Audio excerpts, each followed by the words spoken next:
محبت ایک پہیلی is a complete novel by Asiya Raees Khan. So let's start it. جب محبت کے بادل برستے ہیں تو ہم پور پور بارش میں شرابور اس خوش فہمی میں مبتلا ہو جاتے ہیں کہ محبت ہمارے اندر سرایت کر چکی ہے، ہماری رگ رگ میں سما چکی ہے، ہم اس کی ہر ادا، ہر نظر اور ہر راز سے واقف ہو چکے ہیں۔ ہمارے اور محبت کے درمیان کوئی پردہ نہیں ہے۔ یہی محبت کو جان لینے کی خوش فہمی، محبت کا یہ تلسم، یہ سحر ہمیں زندگی میں بڑا خوار کرتا ہے۔ اس کے زمین دل پر جب میرا کی محبت چھما چھم برسی تھی تو وہ بھی خوش گمان ہو گیا تھا کہ اس نے اسرار محبت پا لیے ہیں، اور اسی ضام میں اس نے آمنہ سے وہ شرط لگائی تھی، مذاق میں ہی صحیح مگر اس وقت وہ بہت پر اعتماد تھا۔ لیکن آج کھلا تھا کہ اس 4 حرفی لفظ کی گہرائی اور وسعت سے وہ اب بھی انجان ہے۔ یہ جتنی آسان ہے اتنی ہی مشکل ہے، جتنی سہل اتنی ہی کٹھن بھی۔ یہ ریشم کے دھاگوں کی طرح خوبصورت، ملائم، نظر و دل کو خیرہ کرنے اور ٹھنڈک پہنچانے والی، مگر ایک بار یہ دھاگے الجھ جائیں تو پھر آپ لاکھ کوشش کر لیں سلجھانے کی، یہ الجھتے ہی جاتے ہیں۔ اس کا اعتماد، آمنہ کا یقین، آمنہ کا اقرار اور اس کی خاموشی، اس لمحے سب اسی ریشم کی طرح الجھے ہوئے تھے۔ اس نے اپنے بازو کے حلقے میں سوئی اپنی شریک سفر کو دیکھا، جو اپنی شکست کی نوید سنا کر، اس کے دل کو بے قراریاں سونپ کر خود پرسکون سو رہی تھی۔ بند کرو یہ بکواس فلم۔ ہال میں داخل ہوتے ہی اس کی نظر ٹی وی پہ چل رہی کچھ ہوتا ہے پہ پڑی تھی۔ تمہیں نہیں دیکھنا ہے تو باہر جاؤ۔ عثمان نے ٹی وی سے نظر اٹھائے بنا بے رخی سے مشورہ دیا۔ اس سے پہلے کتنی دفعہ دیکھ چکے ہو؟ وہ کمر پہ ہاتھ رکھ کے بالکل عثمان کے سامنے کھڑی ہو گئی۔ اب تو یاد بھی نہیں ہے۔ عثمان نے ہاتھ بڑھا کر اسے اپنے اور ٹی وی کے درمیان سے ہٹایا۔ وہ گرتے گرتے بچی تھی۔ یہ فلم نہیں، صرف کاجل کو دیکھ رہا ہے۔ ٹی وی اسکرین پہ مرکوز نظروں کا زاویہ بدلے بنا ندا نے رائے دینے کی فرصت نکالی تھی۔ اور تم کس کو دیکھ رہی ہو؟ آمنہ ندا کی طرف مڑی تھی۔ وہ جو ننھا سا پیارا سا بچہ ہے نا، میں اس کے لیے بیٹھی ہوں۔ ندا نے مبالغے کی حد کرتے ہوئے دونوں ہتھیلیوں کو ذرا فاصلے پہ کر کے ننھا سا بنانے کی کوشش کی۔ یہ فلم میں نے اسکول بنک کر کے دیکھی تھی۔ عثمان نے اپنا راز کھولا۔ شاید میں تب 7th یا 8th میں تھا۔ اللہ، تم نے اسکول بنک کر کے فلمیں دیکھی ہیں؟ ہم تو یہ ہمت کالج میں، وہ بھی 3rd ایئر میں، جٹا پائے۔ ندا کو عثمان کی ہمت پہ رشک اور اپنی کم ہمتی کا افسوس ایک ساتھ ہوا تھا۔ مجھے تو یہ سمجھ نہیں آتا ہے کہ شاہ رخ کو محبت کس سے تھی؟ آمنہ ندا کے قریب ہی فرش پہ بیٹھ گئی۔ کاجل سے یا رانی مکھرجی سے؟ دونوں سے تھی۔ صوفے میں دھسے عثمان نے جواب دیا، ناممکن، محبت 2 بار اور 2 لوگوں سے ہو ہی نہیں سکتی۔ بالکل ہو سکتی ہے۔ تمہیں ہو گئی دوبارہ؟ وہ پوری عثمان کی طرف گھوم گئی۔ ابھی تک تو نہیں، مگر رائٹ پرسن کے ملتے ہی ہو جائے گی۔ اگر تمہیں پہلی محبت واقعی ہوئی تھی اور سچی تھی تو دوسری بار محبت کبھی ہو ہی نہیں سکتی۔ پہلی محبت واقعی اور سچی تھی، اور انشاءاللہ دوسری بھی ایسی ہی ہوگی۔ میں نہیں مانتی۔ جس دن تمہیں ہوگی نا، اس دن مان لینا۔ وہ دن کبھی نہیں آئے گا۔ آمنہ کے لہجے کا یقین عثمان کو چیلنج لگا تھا۔ لگا دو شرط۔ وہ اٹھ بیٹھا۔ یہ کیا پاگل پن ہے؟ اتنی دیر سے دونوں کی جگل بندی سن رہی ندا بولی، تمہیں دوبارہ محبت ہوگی اور تم ہار جاؤ گی، یاد رکھو۔ کچھ سالوں میں تمہیں بھی احساس ہوگا کہ میں نے بالکل ٹھیک کہا تھا۔ اوکے ڈن، لگی شرط۔ پاگل ہو گئے ہو تم دونوں؟ ندا نے باری باری دونوں کو دیکھا۔ میں نہیں، اس معاملے میں صرف آمنہ پاگل ہے۔ وقت بتائے گا کون ہوتا ہے اپنی اکلوتی محبت کے پیچھے پاگل۔ آمنہ نے اکلوتی پہ زور دے کے کہا۔ ویسے ہارنے والا کرے گا کیا؟ عثمان کے کچھ کہنے سے پہلے ہی ندا نے نیا نکتہ اٹھایا۔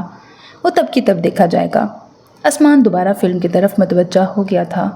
کوئی ٹائم لمٹ ہے اس شرط کی؟ ندا نے اگلا سوال داغا۔ اگلے 1 سال میں دیکھنا آمنہ کو محبت ہو جائے گی۔ عثمان کا لہجہ پر یقین تھا۔ اور دیکھنا عثمان کو اگلے۔ ندا نے درمیان میں ہی آمنہ کی بات کاٹ دی۔ ہائے، ابھی آمنہ کہہ رہی تھی کبھی بھی دوسری محبت نہیں ہو سکتی، اور تم کہہ رہے تھے کبھی بھی ہو سکتی ہے، اور اب وقت کی قید لگا رہے ہو۔ وہ فلم بھول کر پوری طرح ان کی شرط میں الجھ گئی تھی۔ اور تم جو ہم دونوں کو پاگل کہہ رہی تھی، اب اتنی دلچسپی لے رہی ہو؟ آمنہ نے اسے ڈپٹا۔ تم دونوں جاؤ یہاں سے اور مجھے فلم دیکھنے دو۔ عثمان کو پتہ تھا وہ دونوں گھنٹوں اس موضوع پہ اپنے فلسفے جھاڑیں گی۔ ایک آخری بات بتا دو، شاہ رخ کو کاجول سے محبت کالج کے زمانے سے تھی یا سمر کیمپ میں ہوئی تھی؟ آمنہ سراسر اسے چھیڑ رہی تھی۔ کالج کے زمانے سے تھی، احساس سمر کیمپ میں ہوا تھا۔ ندا بی بی نے اپنا تجزیہ پیش کیا۔ پھر رانی مکھرجی سے کیا تھا؟ اس نے معصومیت سے پوچھا۔ میرا سر، عثمان نے دانت پیسے۔ چلو تم دونوں کھانا لگانے میں ہیلپ کرو میری۔ صبا آپی نے ہال کے دروازے سے ان دونوں کو آواز لگائی۔ تم دونوں کی فلم کے چکر میں بھول ہی گئی کہ اسی کام کے لیے تمہیں بلانے آئی تھی۔ چلو، ندا خلاف توقع اٹھ گئی، ورنہ شاہ رخ کی مووی چھوڑ کر کوئی اور کام ندا کر لے مشکل ہی تھا۔ اپنی شرط یاد رکھنا۔ وہ جاتے جاتے دروازے سے مڑ کر بولی تھی۔ عثمان مسکرا دیا، اس بات سے بے خبر کہ تقدیر بھی اس کی بے خبری اور نادانی پر مسکرا رہی تھی۔ مستی مذاق میں لگی یہ شرط وہ دونوں ہی چند دنوں میں بھول گئے تھے۔ زہرا بیگم کی 4 اولادیں تھیں، 2 بیٹے افتخار احمد اور مختار احمد۔ افتخار احمد عثمان اور رائیہ کے والد تھے، جبکہ مختار احمد کو شادی کے 11 سال بعد اولاد کی خوشی نصیب ہوئی تھی۔ 13 سالہ عدنان تمام کزنز میں سب سے چھوٹا تھا۔ زہرا بیگم کی دونوں چھوٹی بیٹیاں بھی اسی شہر میں رہتی تھیں اور ایک دوسرے کی پڑوسی تھیں۔ سلطنت کی 2 بیٹیاں صبا اور ندا تھیں۔ صبا شادی شدہ اور ایک بیٹے سدیم کی ماں تھی۔ سب سے چھوٹی بیٹی ستوت کے یہاں ایک بیٹا اسجد اور ایک بیٹی آمنہ۔ اسجد کی شادی اس کی چچا زاد انم سے ہوئی تھی۔ دونوں کے 2 بچے تھے، زونا اور شہود یا شہود، مجھے ٹھیک نہیں بولنا آ رہا۔ ندا کی منگنی اس کے پھپھو زاد شیبان سے ہوئے 3 سال ہو چکے تھے، مگر ابھی تک شیبان سے بڑے سفیان کو کوئی لڑکی پسند ہی نہیں آئی تھی، اور پھپھو کی ایک ہی ضد تھی کہ دونوں بیٹوں کی شادی ایک ساتھ ہی کرنی ہے۔ اماں نے سب کو بلایا تھا اور سارے بڑے گھنٹہ بھر سے دروازہ بند کیا ان کے کمرے میں خفیہ اجلاس میں مصروف تھے۔ کچھ اندازہ ہے کس سلسلے میں یہ محفل جمی ہے؟ ندا نے سب کے ذہنوں میں مچلتے سوال کو زبان دی۔ وہ تینوں کچن میں چائے کے ساتھ دیگر لوازمات کی تیاریوں میں لگی تھیں۔ بند کمرہ اور سب بڑوں کے ساتھ میرڈ حضرات و خواتین بھی اندر، مطلب صاف ہے ضرور کسی کی شادی کا چکر ہے۔ رائیہ جو کچن میں ان دونوں کو کون سی چیز کہاں رکھی ہے صرف یہ بتا کر کام میں شامل تھی، نے اندازہ لگایا۔ کس کی شادی؟ آمنہ کے کان کھڑے ہو گئے۔ کسی کی بھی ہو سکتی ہے، آپ، ندا آپی یا پھر عثمان بھائی۔ وہ اسٹول سے اتری۔ رکے میں پتہ لگا کے آتی ہوں۔ وہ کچن سے باہر بھاگی۔ تم کب تک بچو گی؟ کہیں نہ کہیں تو تمہاری شادی کرنی ہی ہوگی۔ کب تک ہر رشتے کو نہ کرتی رہو گی؟ آمنہ کے چہرے پر سوچ کے پڑتے سائے دیکھ کر ندا نے جو اٹل ہے وہ اسے پاور کرانے کی کوشش کی۔ میں کہاں شادی سے انکاری ہوں۔ وہ چاقو سے ونیلا اسپنج کیک کے برابر ٹکڑے کر رہی تھی۔ کسی رشتے کے لیے ہاں بھی تو نہیں کرتی ہو؟ ندا نے کڑاہی میں فرائز ہلاتے ہوئے اسے دیکھا۔ میری ایک ہی شرط ہے کہ مجھے اسی شہر میں رہنا ہے، تم سب کے قریب، کسی دوسرے شہر میں تم سب سے دور جانے کا میں سوچ بھی نہیں سکتی۔ اس نے سلیقے سے کیک کے ٹکڑے پلیٹوں میں جمائے۔ میں نے امی سے بھی کہہ دیا ہے کہ جہاں سب کی مرضی ہو وہاں ہاں کر دیں، بس وہ اس شہر کے باہر نہ ہو، اور اگر اس شہر میں تمہارے لائق کوئی بندہ ملا ہی نہیں تو دیکھا جائے گا۔ تم ابھی ذرا جلدی ہاتھ چلاؤ۔ ندا جو کمر پہ ہاتھ رکھے اس کی طرف دیکھ رہی تھی دوبارہ فرائز کی طرف مڑ گئی۔ اب وہ اسے کیا بتاتی کہ یہی تو ڈر ہے کہ اس کی بھی نیندیں اڑائے ہوئے تھا۔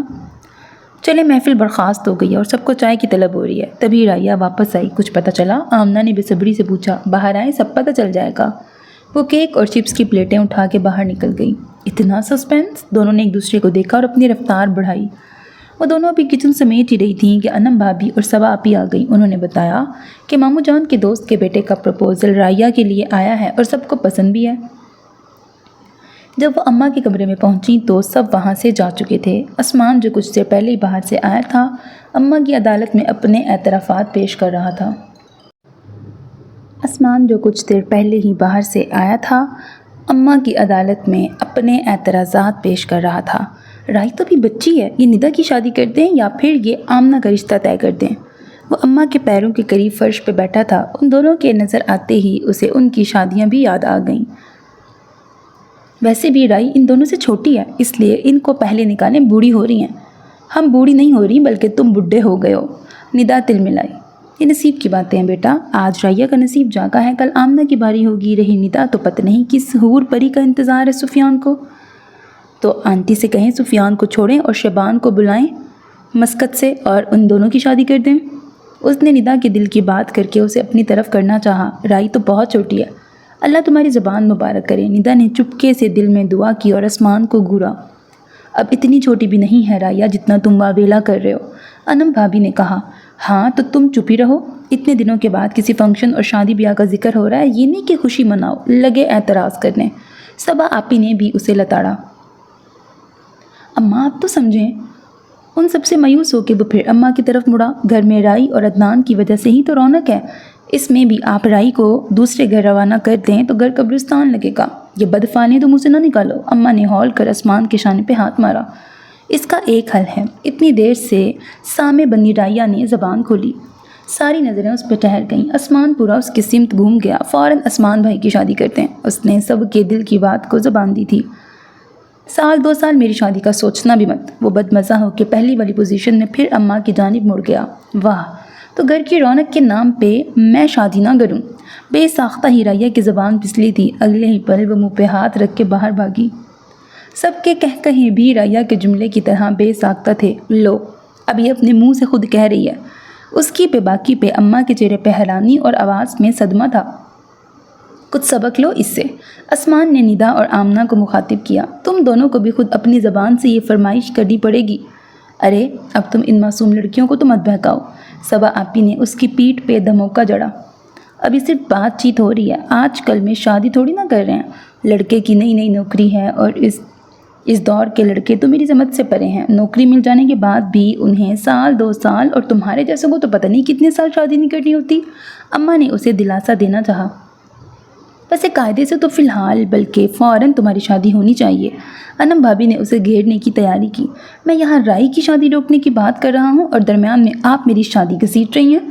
تمہارے لچھن دیکھ کر تو ایسا ہی لگتا ہے کہ تمہاری شادی تمہیں گھسیٹ کے ہی کروانی پڑے گی، صبا آپی نے کہا، جو چند دن قبل ہی اپنی نند کی جٹھانی کی بیٹی کا پرپوزل لے کے آئی تھیں۔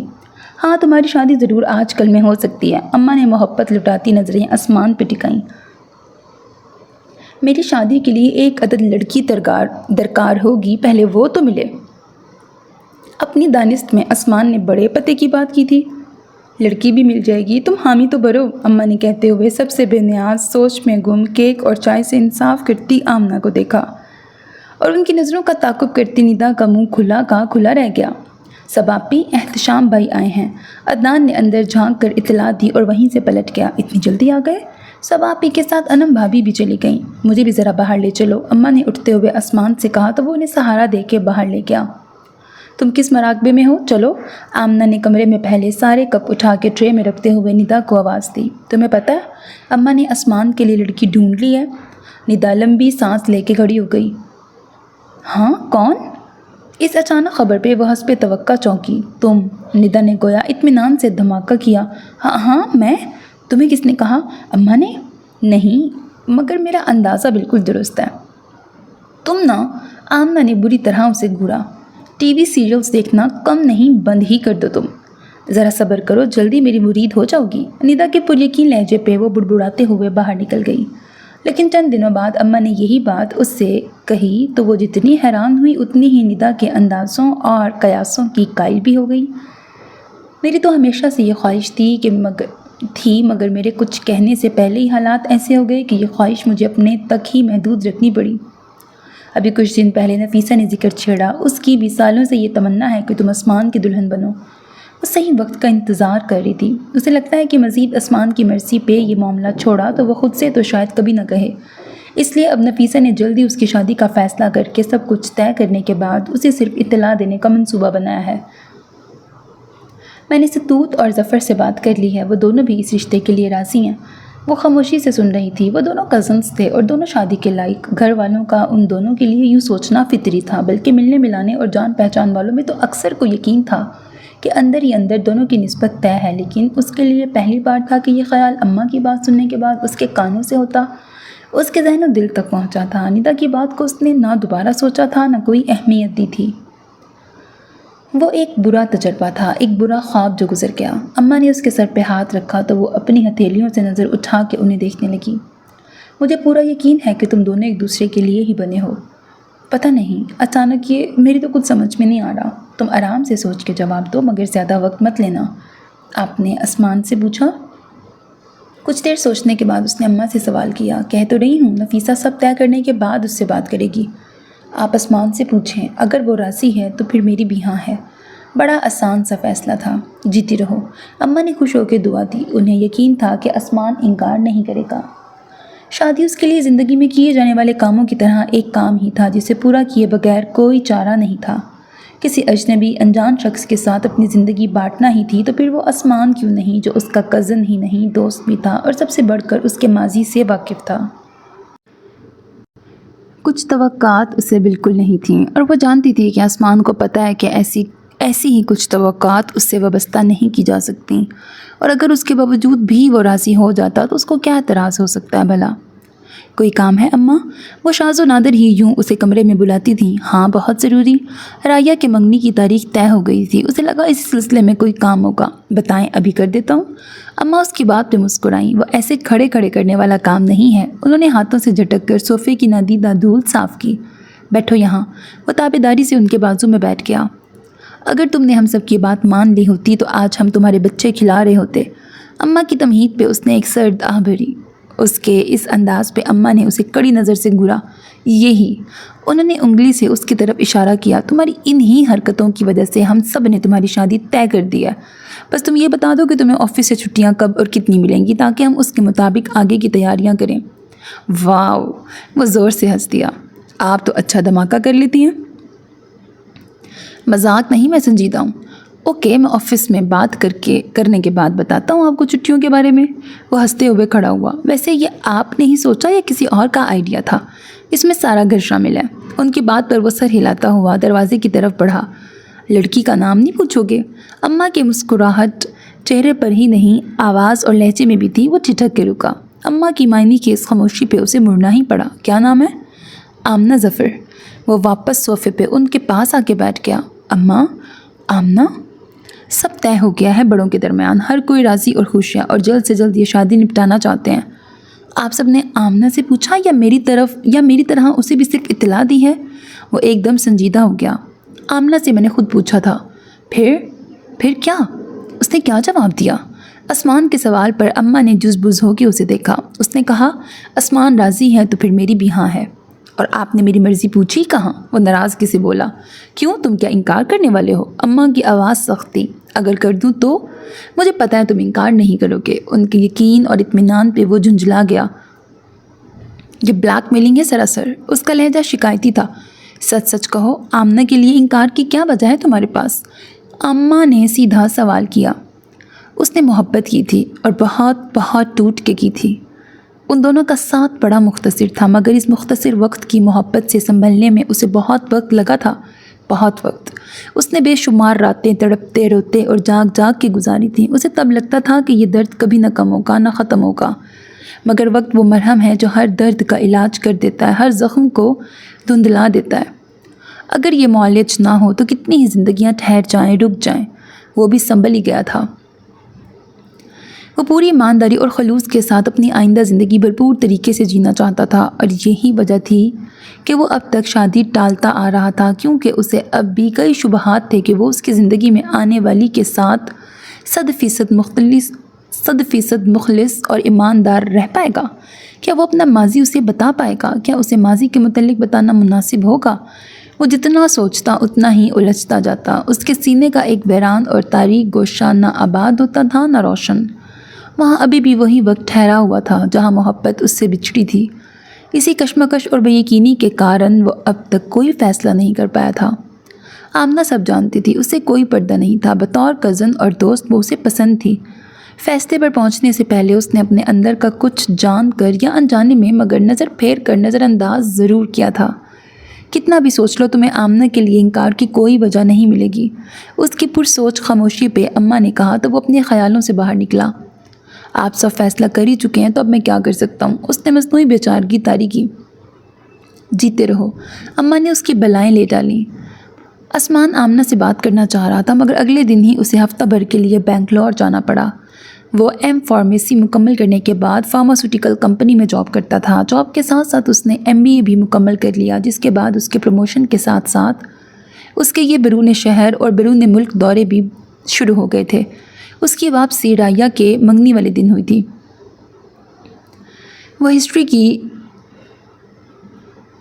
وہ ہسٹری کے نوٹس لے کے پڑھنے کے ارادے سے بہت دیر سے سیڑھیوں پہ بیٹھی تھی، مگر توجہ ہسٹری کے نصاب سے بھٹک بھٹک کر نصاب محبت میں الجھ رہی تھی، جہاں دلنشیں آہٹیں تھیں، کوسو قزح جیسے خوابوں کی تتلیاں تھیں اور کسی کی جذبے لٹاتی نظر کے تصور کا اثر تھا کہ مسکراہٹ جو لبوں سے لپٹی تو چھوٹ ہی نہیں رہی تھی۔ یہ عمر کا وہ دور تھا جہاں جذبوں پہ نئی نئی بہار آئی تھی اور یہاں بکھرے رنگوں کا اثر اس کے چہرے کو گلابی کر رہا تھا۔ آسمان گیٹ سے اندر آیا تو اسے دیکھ کر ٹھٹک گیا۔ اس کے رخ پہ ایک نیا جہان آباد تھا۔ وہ اس کے قریب پہنچ گیا تھا، مگر وہ اس قدر اپنے خیالوں میں گم تھی کہ اسے احساس تک نہ ہوا۔ آسمان نے اس کی آنکھوں کے سامنے چٹکی بجائی تو وہ چونکی۔ آمنہ، لگتا ہے تمہیں محبت ہو گئی ہے۔ آمنہ نے سر اٹھا کے آسمان کو دیکھا۔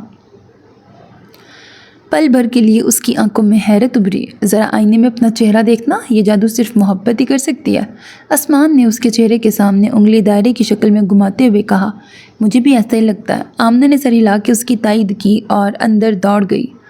ناگوار بو کا احساس اسے ماضی سے حال میں لے آیا، مگر بہت دیر ہو چکی تھی۔ اس نے جھٹکے سے استری اٹھائی۔ نیچے انارکلی کے دامن پر استری کے تلے برابر کا حصہ جل چکا تھا۔ اس کی چیخ نکل گئی۔ کیا ہوا؟ سب اس کی سمت بڑھے۔ اس نے سٹینڈ سے کپڑا اٹھا کے جلا ہوا حصہ سامنے کیا۔ دھیان کہاں تھا تمہارا؟ حد کرتی ہو تم تو۔ اسے استری کی ضرورت ہی نہیں تھی، پریس والے کو دینا تھا نا، خود کرنے کی کیا ضرورت تھی؟ آخری وقت کے لیے کیوں یہ کام بچا کے رکھا تھا؟ اب کیا کروں یہ بتاؤ؟ آمنہ نے بڑے ضبط سے پوچھا کہ ان سب کی باتیں جلے پہ نمک کا کام کر رہی تھیں۔ کیا پہنوں اب میں؟ نیا جوڑا شہید ہونے کا دکھ کیا کم تھا اس پہ؟ اب کیا پہنوں کی فکر وہ روحان سی ہو گئی۔ کوئی دوسرا ڈریس نہیں ہے تمہارے پاس؟ صبا آپی نے پوچھا۔ نیا کچھ نہیں ہے، عید والا ڈریس میں نے نگار آنٹی کے یہاں فنکشن میں پہنا تھا، اور آج اس فنکشن کے سارے ہی مہمان ہمارے یہاں بھی ہوں گے۔ یہ اس کا عید والا ڈریس پہننے سے صاف انکار تھا۔ میری کوئی ساڑی پہن لو، صبا آپی نے آفر کی۔ مجھے نہ آپ کے بلاؤز آئیں گے نہ آپ کے ڈریس۔ ندا کے کپڑے مجھے چھوٹے ہوں گے اور بھابھی کے بڑے۔ رہی رائیا تو اس کے کپڑے میرے سر سے نیچے ہی نہیں اتریں گے۔ اس سے پہلے کہ باری باری سب آفر کرتے اس نے پہلے ہی سب کو رد کر دیا۔ پھر اب کیا پہنیں گی آپ؟ بیوٹیشین سے میک اپ کرواتی رائیا کو بھی تشویش نے گھیرا۔ بھابھی، آمنہ نے انم کو مدد طلب پکار لگائی۔ انم بھابھی کا ذہن پہلے ہی بڑی تیزی سے چل رہا تھا۔ انہیں خوب اچھی طرح اندازہ تھا کہ اس سچویشن میں بھی آمنہ بھی اس کا حل سوچ سکتی ہے۔ جوتے، جیولری یا ہینڈ بیگز نہیں بلکہ کپڑے اس کی کمزوری تھے۔ ابھی ان لوگوں کے آنے میں وقت ہے۔ آپ ارشد بھائی سے کہیں نا، تم اس وقت مارکیٹ جاؤ گی؟ صبا آپی نے سدیم کی شرٹ کے بٹن بند کرتے ہوئے حیرت سے اس کی بات کاٹی۔ گھر میں خالہ جان کو پتہ چلا تو سوچ لو کیا حشر ہوگا تمہارا، ندا نے اسے ڈرایا۔ کسی کو پتہ نہیں چلے گا بھابھی، آپ بھائی کو دیکھیں ورنہ میں ندا کو لے کے جاتی ہوں۔ اس نے اپنی چادر اور ہینڈ بیگ کی تلاش میں نظر دوڑائی۔ کیا؟ میں بالکل نہیں آ رہی تمہارے ساتھ، میری پوری تیاری باقی ہے۔ وہ اپنے کپڑے اٹھا کے باتھ روم میں بھاگی۔ دیکھتی ہوں۔ بھابھی باہر نکلیں۔ واہ آمنہ پی، آپ ہی ایسے وقت میں شاپنگ کا سوچ سکتی ہیں۔ رائیا سے رہا نہیں گیا۔ کوئی ایسا ڈریس لینا جس پہ یہ ایکسیسریز چل جائیں۔ صبا آپی نے اس کی جیولری اور سینڈل کی طرف اشارہ کیا۔ اس نے ان کی تسلی کے لیے سر ہلایا۔ اللہ کرے بھائی فری ہوں اور چلنے کو تیار ہو جائیں۔ اس نے آواز بلند دعا کی۔ جلدی جاؤ گیٹ کے باہر اور پہلی دکان میں جو ہوگا اسی میں سے کچھ لے کر فوراً واپس آؤ۔ خبردار جو تم نے دکانیں کھنگالیں۔ بھابھی نے اسے تنبیہ کی۔ جیو بھابھی۔ آمنہ نے انہیں گلے لگا کے شکریہ ادا کیا اور چپتی چپاتی گیٹ کے باہر آئی جہاں آسمان منتظر تھا۔ وہ بنگلور سے کل رات ہی واپس آیا تھا۔ اس کے نظر آتے ہی اس نے بائک سٹارٹ کی۔ کہاں جانا ہے؟ آمنہ کے بیٹھنے کے بعد بائک آگے بڑھاتے ہوئے اس نے پوچھا۔ بھابھی نے نہیں بتایا، انہوں نے صرف یہ کہا کہ کسی ضروری کام سے مارکیٹ جانا ہے۔ آمنہ نے اسے شہر کے مشہور بوتیک کا نام بتایا۔ اس وقت وہاں سے کیا لینا ہے؟ آمنہ نے دبے لہجے میں اسے کچھ دیر پہلے والے سانحہ کو گوش گزار کرایا۔ اس ڈریس کے علاوہ بھی اور کپڑے ہیں نا تمہارے پاس، تو تمہارے گھر سے وہ لے آتے ہیں۔ ابھی شاپنگ کا وقت کہاں ہے؟ نہیں ہے، وہ جلدی سے بولی۔ مبادہ وہ بائک کا رخ گھر کی سمت نہ موڑ لے۔ مطلب نیا ڈریس نہیں ہے؟ آئندہ کسی اوکیزن کی تیاری کرو تو ایک سے زیادہ کپڑے بنوانا تاکہ یہ لاسٹ منٹ شاپنگ کے لیے نہ دوڑنا پڑے۔ آسمان نے مشورہ دیا۔ اب وہ اسے کیا بتاتی کہ ہر بار کی طرح اس نے اس بار بھی ایک سے زیادہ کی ہی تیاری کی تھی، مگر امی نے جلد متوقع شادی کی دہائی دے کے سب اپنے قبضے میں کر لیے تھے۔